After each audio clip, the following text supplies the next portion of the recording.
Hello guys, my name is Marco. Hope you guys having a good one. Today is a new year, is a new camera lens. Even though this lens I bought it a month ago, I just have made a video talking about it. And this is the Canon RF 16mm camera lens. Yeah, there's that. And also everything you just saw in the beginning of the video, I did shot with this lens without any filters, just straight up from the camera, so you guys can see that. And yeah, let's go start talking about this lens. So one of the negative things about this lens is that it is a fixed lens, and that is kind of a problem. Why? Because here's the thing. A lot of people don't necessarily buy this lens. A lot of people are pro photographers, pro videographers, or where they don't buy this lens because of that reason alone. It's not because it's a bad lens, it's just that it's fixed. What does that mean? It means that if you are gonna go ahead, take a photo of someone, right, or record someone, or whatever it is, if you want to get a close-up shot of that thing, you have to basically walk forward.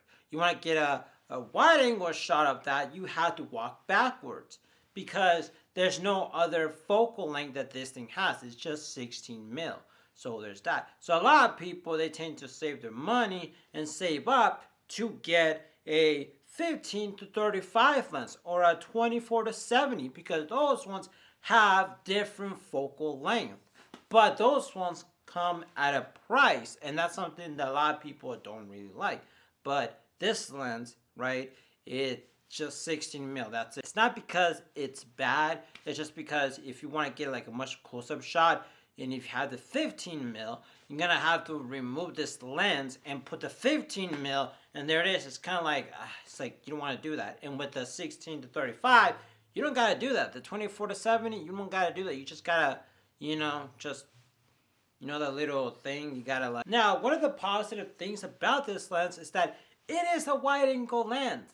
Now, this means that you can take photos and record stuff really wide-angle shots. Like before I had this lens, I had the 15 mil, and I had to put a camera farther distance from me in order to be able to basically capture me and also capture the background, right? With this lens, I can actually film myself, and also you can also see a little bit of the background, which is really good to get those type of shots. This is one of the things that is really, really good. This is a 16 mil, so it is going to be wide angle. So the next thing that is really amazing about this lens is that it's very small, very compact. It's kind of like this. Now, I cannot remove this lens and show you, but I do have the 15 mil, which is the same lens body of it. It's just the only difference when you see it is that it's going to say 16 instead of 50, right? But look how small it is, right? You can take this. It doesn't look cumbersome. It doesn't take space in your camera bag or whatever because it's so compact. Also, I don't know if they had a previous version of that, but like this 15 mil, the previous one was made out of plastic and something like that. But this one is actually made out of metal, the inside, right? And also the 16 mil is also the same. So it's a little bit more like better, but at the same time you don't want to drop it. But at the same time, it's like, it's more stronger than the previous one. And also the next thing is that it is an RF 2.8 lens.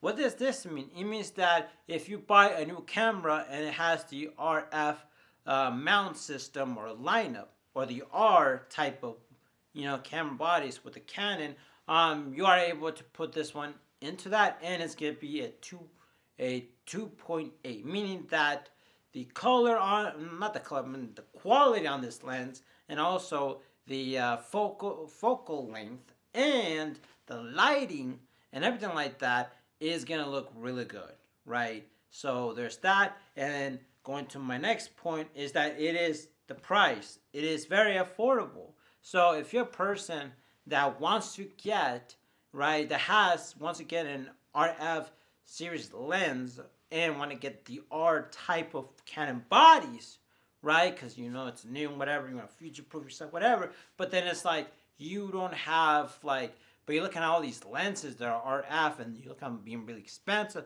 Well, the 50 mil is like $150, right?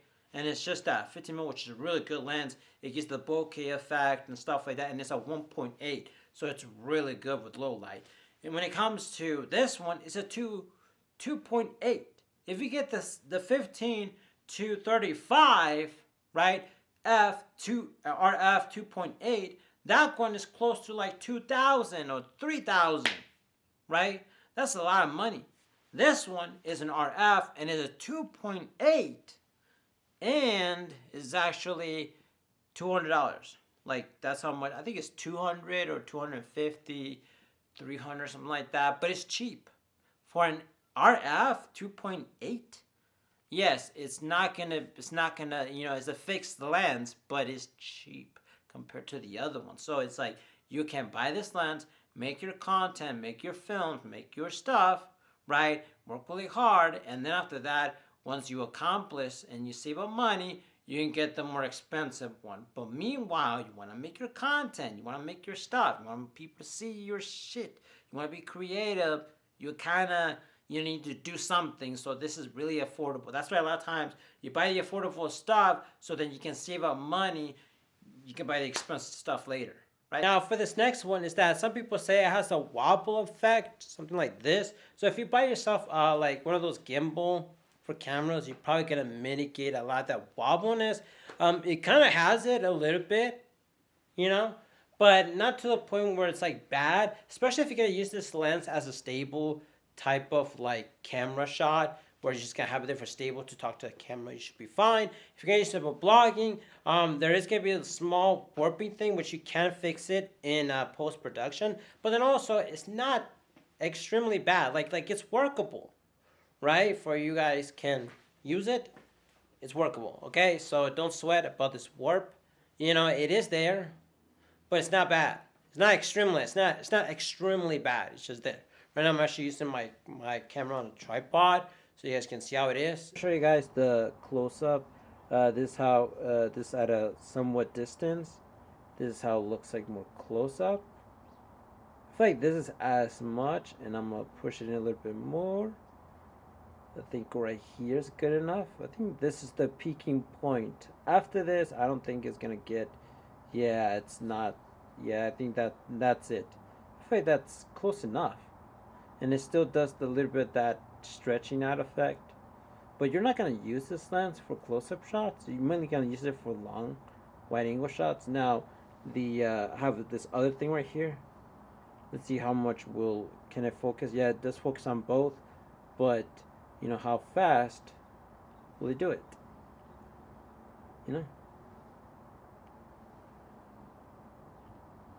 Yeah, it does it not extremely fast, but it does it like, yeah, it's okay. Yeah, it works. Actually, you know what? It's good. It's good. It's good enough, man. It's not perfect, but it is good. Okay, so I have to come outside to kind of like talk about this point. Now, here's the thing. This is something that is not so much of for some people might be a deal breaker, but it is affordable lens. But it's something that you can use creatively, anything like that. Now, I want you to understand, this is a wide-angle lens. So if you try to use it as a middle shot or a close-up shot, it might do something. And what I mean is that right now I'm filming this, but for some reason I feel like in the edges, just the edges, right? It looks like it's kind of like warping or kind of like stretching. I don't know if you can see my hand. Kind of doing that weird thing, But the thing about it is that you can use this as a creative idea, because if you guys ever saw commercials where they have the drink in their hand and they kind of do this or they punch, it kind of stretches it out and it looks kind of cool. It does something like this. So there's that. But here's the thing. But the thing about it, like I said, this is a wide angle lens. So if you are going to be filming something that is wide angle or take a photo that's wide angle, this is not going to happen. I feel like it's only doing this when you're doing some middle shots or some close-up shots. So, yeah. So if I'm like over here, you guys, it's fine. Like, it's not bad. Like, nothing is happening. There's no, stretching or warping or something, because it's fine. Because it's a wide angle lens. you know. But when I get closer, it's when it starts kind of sort of want to do that. So there's that, and then also I feel like it does pinch a little bit in the middle, so your face is gonna look a little bit more oval than if you were to use a 15 mil lens. You know what I mean? So there's that. So that's about it. Hope you guys enjoy this video. Hope you guys like it, right? Hope you guys have a good 2024. I just wanted to make this. By the way, this video, I filmed it a couple of times, stuff like, but all those things, I didn't really like it because I forgot to film something and everything's just like randomly clips or stuff like that, and I didn't want that. So what I decided to do is actually plan it out, write down exactly what I wanted to say, not exactly just bullet points, right? You know, talk about like, oh, the price and whatever it is. I don't know. You know, I'll put links in the description where you guys can pick up this lens. You can get this at anywhere that you want. To me, I got this lens, I believe, I don't know if it was Amazon or eBay. Because sometimes I look at eBay and sometimes I look at Amazon. I know B&H, they have them, but I don't really go to B&H. Not because it's bad or anything like that. It's just because Amazon just gets here much quicker.